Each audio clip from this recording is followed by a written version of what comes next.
ಅಂತಂದ್ರೆ ಸ್ವಲ್ಪ ಹೊರಟ ಅನ್ನುವಂಗೆ ಕೇಳ್ತಾಯಿದ್ರು. ಇನ್ನು ಅದ್ರ ಜೊತೆಗೆ ಇನ್ನಷ್ಟು ಹೇಳಬೇಕಾಗಿತ್ತು ಈ ಸಂದರ್ಭದಾಗ ಅಂದ್ರೆ ಯತ್ನಾಳ್ರ ಎಂಟ್ರಿ ಬಾಗಲಕೋಟೆಯಲ್ಲೇ ಮುಂದಿನ ದಿನದಲ್ಲೇ ಬಿ ಜೆ ಪಿಗೆ ಒಂದು ಹೊಸ ಶಕ್ತಿ ಕೊಡ್ಬೋದಾ ಅಥವಾ ಇನ್ನಷ್ಟು ಒಳಗೆ ಖರ್ಚು ಮಾಡ್ಬೋದಾ ಅನ್ನೋದು ಪ್ರಶ್ನೆನೂ ಇದ್ದಾವೆ ಇವತ್ತು.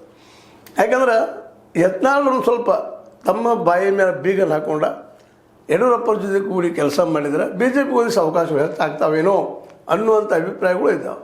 ಯಾಕಂತಂದ್ರೆ ಇವತ್ತು ಯತ್ನಾಳ್ ಹೊರಗೆ ಬರೋದಕ್ಕೆ ಕಾರಣ ಅವರು ನಿಜವಾಗಿಯೂ ಬಿ ಜೆ ಪಿಗರಂತೆ ಬಿ ಜೆ ಪಿ ಭಾಳಷ್ಟು ಅವ್ರನ್ನ ತಡೆ ಹಿಡ್ಕೊಂಡ್ರು. ಅವ್ರು ನೋಟಿಸ್ ಮೇಲೆ ನೋಟಿಸ್ ಕೊಟ್ಟರು, ಏನೆಲ್ಲ ಮಾಡಿದರು, ಆದರೂ ಕೇಳಲೇ ಇಲ್ಲ. ತಮ್ಮ ಬಾಯಿಯನ್ನು ಹರಿಬಿಡೋದನ್ನು ನಿಲ್ಲಿಸಲೇ ಇಲ್ಲ. ಕೊನೆಗೆ ಎಲ್ಲಿ ಬಂದಿತ್ತು? ಉಚ್ಚಾಟನೆ ಬಂದಿತ್ತು.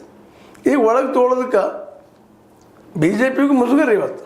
ಯಾಕಪ್ಪ ಅಂತಂದ್ರೆ ಇವತ್ತು ತೊಗೊಂಡ್ರೆ ಒಂದು ಸಂಕಟ, ತೊಗೊಳ್ಲಿಕ್ಕೆ ಇನ್ನೊಂದು ಸಂಕಟ. ತೊಗೊಂಡ್ರೆ ಏನು ಸಂಕಟ ಅಲ್ಲ, ಬಿ ಜೆ ಪಿ ಅಂತ ಪಕ್ಷಕ್ಕೆ ಒಬ್ಬ ಸಾಮಾನ್ಯ ಕಾರ್ಯಕರ್ತ ಯತ್ನಾಳ್ ಅಂತವ್ರು ಬೇಕಾದ್ರೆ ಅಷ್ಟೊಂದು ವೀಕ್ ಆಯ್ತಾ ಬಿ ಜೆ ಪಿ ಅನ್ನುವಂಥ ಮಾತು ಬರೋ ಜೊತೆಗೆ ಅದೇ ಕಾಲಕ್ಕೆ ಈ ಯತ್ನಾಳ್ಗಾದ್ರೂ ಸಹಿತ ಇಷ್ಟೆಲ್ಲ ಮಾತಾಡ್ತಿದ್ರು ಜೆ ಸಿ ಬಿ ಯಾವುದು ಇದು ಅಂತೇಳಿ.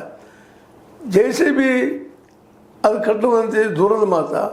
ಇವತ್ತು ನೋಡಿದ್ರೆ ಈ ಬಿ ಜೆ ಪಿ ಜೊತೆ ಹೊಂದಾಣಿಕೆ ಮಾಡ್ಕೊಂಡು ಹೋಗ್ತಾ ಇದ್ದಾರಾ ಅಂತೇಳಿ. ಯಾಕಂದರೆ ಹೇಳಿಕೆ ಕೊಡುವಂಥ ಸ್ಟೇಟ್ಮೆಂಟ್ ನೋಡಿದಾಗ ನಾನು ಬೆಳೆದು ಬಿ ಜೆ ಪಿ